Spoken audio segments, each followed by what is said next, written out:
Hello everyone and welcome back to my channel. This is Mariam Classic Essentials Plus and I am Mariam Uzodinma.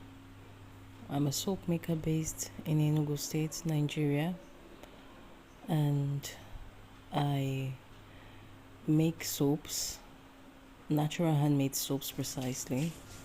I make body butters and other natural things for skincare and hair care. Now this is the making of my oatmeal and honey soap, and I am weighing out my lye here. I just finished weighing out the water that I used to dissolve the lye, which is rainwater.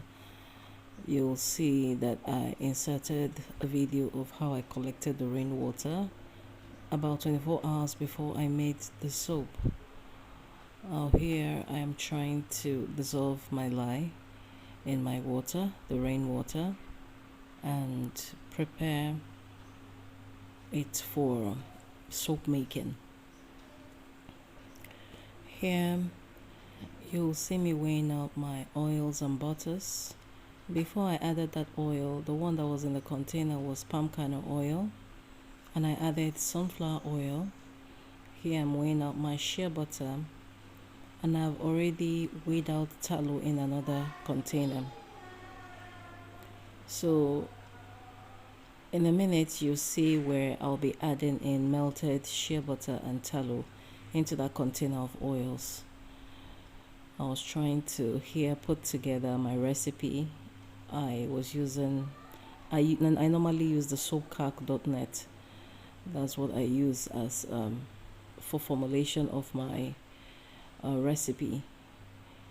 So this is where I'm adding the shea butter and tallow, melted shea butter and tallow into my oils.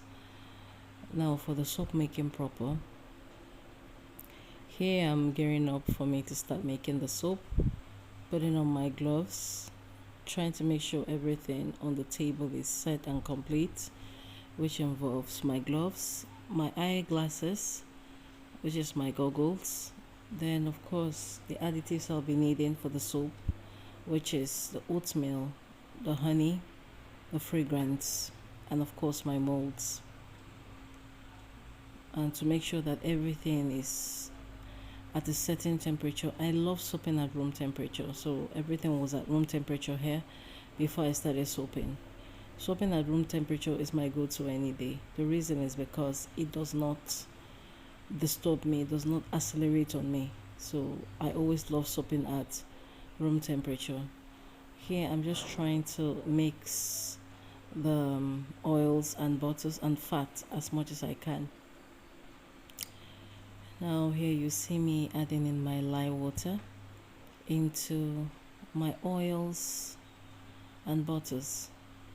Now there is tallow in this recipe, so that is why you see the color of the oil was turning kind of whitish.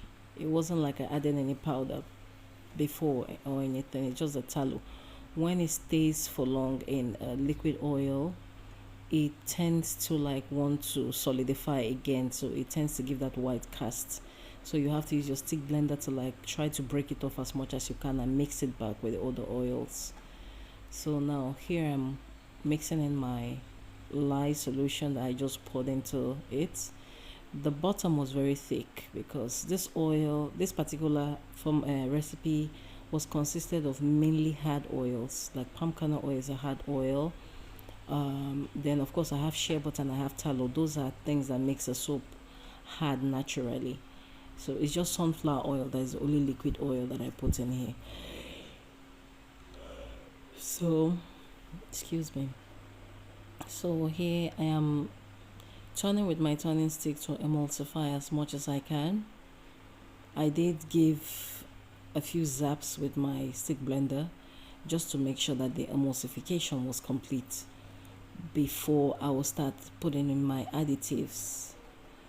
Okay, so because I have butters, fats and hard oils of higher percentage, I do not agitate with the stick blender that much so that I don't end up with a thick soap, a very thick soap, or even a cyst batch. Since I am going to be incorporating honey in this particular, since I'm incorporating honey here, I won't want to agitate it much with my stick blender. Now here, for some reason, I don't know what happened, but my camera stopped, the camera on my phone stopped recording, and I missed the clip or the part where I added in my oatmeal. Here, if you notice, I was using my stick blender to like give different zaps at different intervals at the batter. I had already added my oatmeal here, and my camera did not capture it. Why, I do not know. So I noticed it wasn't recording, so I had to put it back on for it to record. That was where I started catching from this clip onwards. So I'm sorry that we missed the addition of the oatmeal part, but that is not a big deal. There are different ways of incorporating oatmeal into your soup. You can incorporate it into your oils by the time you start. You can incorporate it after emulsification. You can incorporate it in some part of the oil, then you later add it in. In fact, it's one of the best ways of dispersing oatmeal in your soap. When you pour oil, or you pour it into a small portion of the oils you're supposed to use to make your soap, and you mix it with the oil.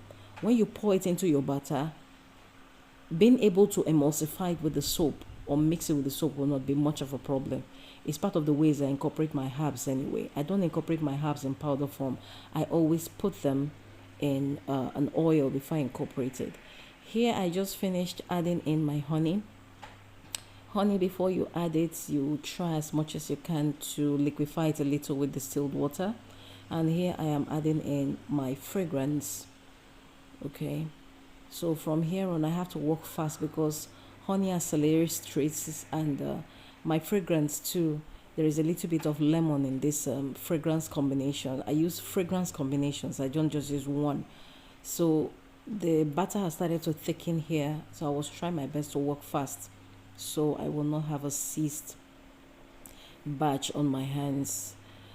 If I do have that, I may likely have to just cover this up and make it a countertop hot process soap, or a semi-hot process, or maybe I have to use a stick blender for me to bring it down, bring it up to Vaseline stage, which I did not have the time to do. So here I am pouring all of them into my molds. I got 3 molds of 1 kg each, which is 3 kg, which is 3 kilograms and 3,000 grams. And a little of it that was left, I just poured it in the cup here. I've since used out that bar. So here I'm trying to texture the top to see how well the top comes out. And it didn't do badly. It came out very nice. This was like 3 weeks ago that I made the soap. Almost 3 weeks ago. The soap is almost cured. Today is 5th. The cure date for this soap is 6th, which is tomorrow. And this is the unmolded soap before I cut it. I did not include the part where I cut the soap because I had a lot I was dealing with. I was not feeling very well. I needed to get this soap over and done with because there were people that were already in line waiting for this soap to get cured. So these are the cut soaps, and these are the pieces of the soap. The soap came out very nice. I love the way the fragrance came out. I love the way the texture, composition came out. I've done a ladder test for it. Sorry, I didn't add it here. And it bubbles so well, so beautifully. It's a very beautiful skin for mostly children's skin. Anybody can use it, from babies down to adults. But I always recommend from a year old upwards. Why? Because it's fragrance. But if it doesn't have any fragrance, you can use it for a baby of a day old. Here I noticed I had a little bit of air pocket on that particular bar, but I'll still fill it in before it dries off, before it cures thoroughly. I'll fill that air pocket in. So these are my soaps. They're not really much. And these are the herbal black soaps I made the day before. Okay, my herbal black soap is one of my top sellers, just like my oatmeal and honey, and just like my herbal African black soap and carrot soap too. They are very good sellers. Thank you very much and God bless.